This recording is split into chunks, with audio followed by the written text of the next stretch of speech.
Palestinian political violence refers to acts of violence or terror undertaken to further the Palestinian cause. These political objectives include self-determination in and sovereignty over Palestine, the liberation of Palestine, and establishment of a Palestine, either in place of both Israel and the Palestinian territories, or solely in the Palestinian territories. Periodically directed toward more limited goals such as the release of Palestinian prisoners. Another key aim is to advance the Palestinian right of return. Palestinian groups that have been involved in politically motivated violence include the Palestinian Liberation Organization, Fatah, the Popular Front for the Liberation of Palestine, the Popular Front for the Liberation of Palestine, General Command, the Democratic Front for the Liberation of Palestine, the Abu Nidal Organization, the Palestinian Islamic Jihad, and Hamas.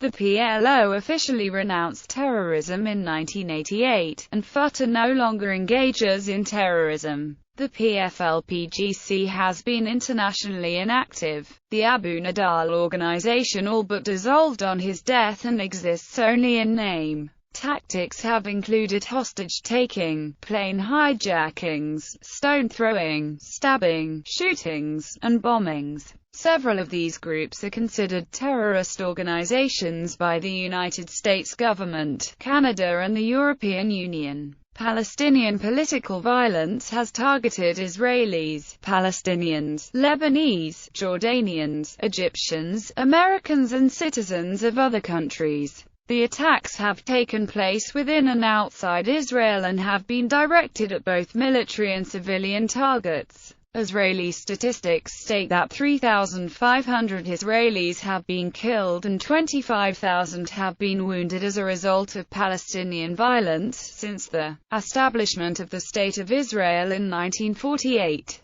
These figures include soldiers as well as civilians, including those killed in exchanges of gunfire. Israeli statistics listing hostile terrorist attacks also include incidents which stones are thrown. Suicide bombings constituted just 0.5% of Palestinian attacks against Israelis in the first 2 years of the Al-Aqsa Intifada, though this percentage accounted for half of the Israelis killed in that period. Personal grievances, trauma, or revenge against Israel are widely maintained to form an important element in motivating attacks against Israelis.